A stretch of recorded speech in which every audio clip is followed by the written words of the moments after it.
तोड़नी है। मस्जिदें तोड़ेंगे, कितनी मस्जिदें तोड़ोगे भाई? अतिक्रमण के नाम पर आप मस्जिदों को तोड़ोगे, मदरसों के ऊपर बुलडोजर चलाओगे। यही तो देश में चल रहा है। आप इससे नफरत फैलाते हो, आप इससे नफरत फैला करके अपना राजनीतिक एजेंडा चलाते हो, क्योंकि आपके पास, आप में इतना दम तो है नहीं कि बांग्लादेश में हिंदुओं का कत्ल हो रहा है उनको जवाब दे दो। आपके अंदर इतना दम नहीं है, क्योंकि आपका धंधा चलता है, आपके मित्रों का धंधा चलता है। अडानी की बिजली काट दीजिए बांग्लादेश। उमर खालिद जो पाकिस्तान की सोच रखता था, सर्जिल इमाम, चिकन नेक को अलग करना, और खालिद और सर्जिल के समर्थन में जो लोग बोलेंगे वे देशद्रोही है। ऐसे लोगों पर देशद्रोह का मुकदमा चलना चाहिए। देखिए, सिर्फ जेएनयू के नारों का सवाल नहीं है, सवाल न्यायपालिका की साख का भी है। चीफ जस्टिस ऑफ इंडिया को संज्ञान लेना चाहिए। उमर खालिद के मामले में, जब उमर खालिद दंगा हो रहा था, उमर खालिद मौजूद ही नहीं था, पुलिस ने आरोपित किया। कल सुप्रीम कोर्ट, उससे पहले भी सुप्रीम कोर्ट ने कहा कि जमानत नियम है और जमानत ना देना अपवाद है। और कल फिर सुप्रीम कोर्ट ने कहा कि बंदी को लंबे समय तक जेल में रखना सजा के बराबर है।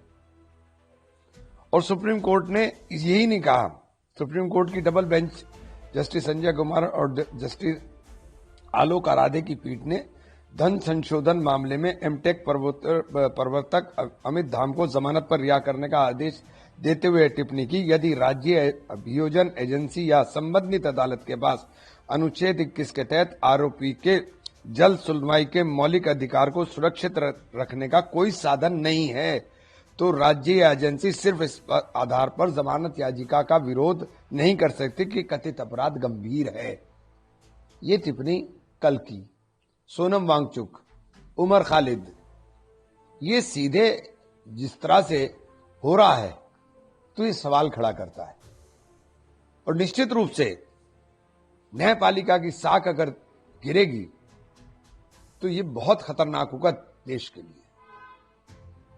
आखिरी उम्मीद सुप्रीम कोर्ट है, और अगर ये उम्मीद टूटती है तो ये बहुत खतरनाक होगा देश के लिए, क्योंकि कुछ लोगों के अंदर अगर ये भावना दर कर गई तो ये देश के लिए खतरनाक होगा। आप राजनीति के लिए देश के साथ खिलवाड़ मत करिए। सर्वप्रथम देश है, सर्वप्रथम राष्ट्र है। अलग अलग पैमाने, अलग अलग विचारधारा के लिए होंगे तो ये बहुत ही दुखद और दुखदायी स्थिति है। मैं और इससे ज्यादा कोई टिप्पणी नहीं कर सकता। जो कुछ सुप्रीम कोर्ट ने कहा है, जो सुप्रीम कोर्ट ने बोला है, मैं केवल उसी बात को कह रहा हूं कि जो बार बार सुप्रीम कोर्ट कहता है, सुप्रीम कोर्ट को, खासतौर से चीफ जस्टिस को इसके ऊपर संज्ञान लेना चाहिए। तो आप लोग मांग करते हैं कि उमर खालिद को, मतलब आप उम्मीद लगाए बैठते थे कि उनकी, देख, मैंने कहा ना कि बार बार जब सुप्रीम कोर्ट ये कहते हैं कि जमानत नियम है, ना देना अपवाद है, तो आप 1 साल तक पाबंदी लगा देंगे क्या? आप निचली अदालत में भी 1 साल तक वेट करिए। जो अपराध उसने किया ही नहीं, आपने अपराध मुलजिम बनाया है, पुलिस ने मुलजिम बनाया है, और मुलजिम बनाकर मुजरिम तो नहीं करार दे सकती है। मुजरिम तो करार कोर्ट देगा ना, वही तो लड़ाई कोर्ट में होती है। कोर्ट से बरी नहीं होते क्या? 23 साल के बाद बरी नहीं हुए लोग क्या?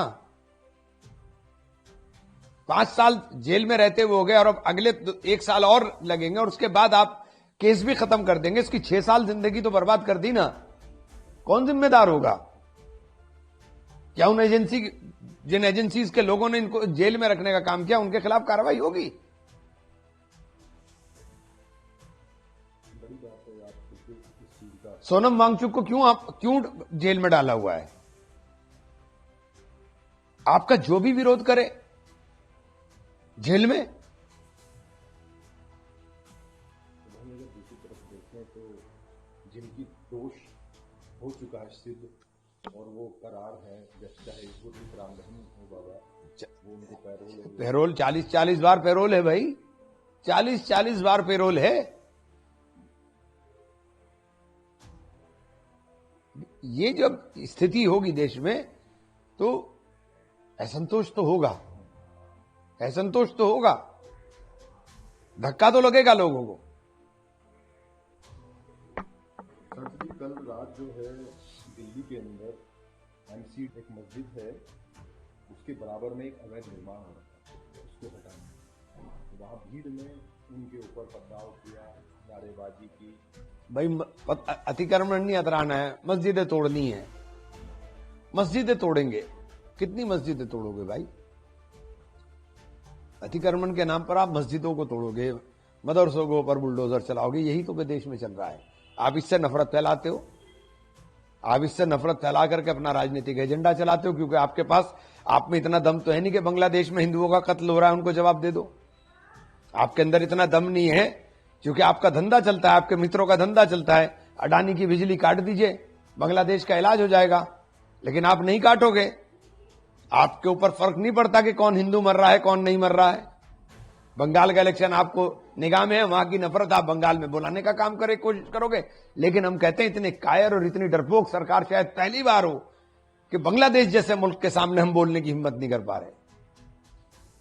पुलिस ने जब उनको रोका तो उन्होंने पथराव किया और फिर पुलिस को जो है बल का प्रयोग करना पड़ा। इससे कई लोगों को चोटिल भी हुए हैं और उसके बाद में पुलिस ने 5 आरोपी को गिरफ्तार किया। अब आरोपी गिरफ्तार करो, जेल में डाल दो, यही काम रह गया ना देश में।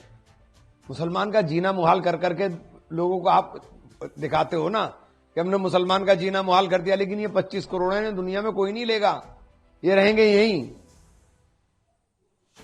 ये कहीं नहीं जाएंगे। एक दो मुसलमान नहीं रहता इस देश के अंदर। और 25 से 30 लोगों का FIR भी हो।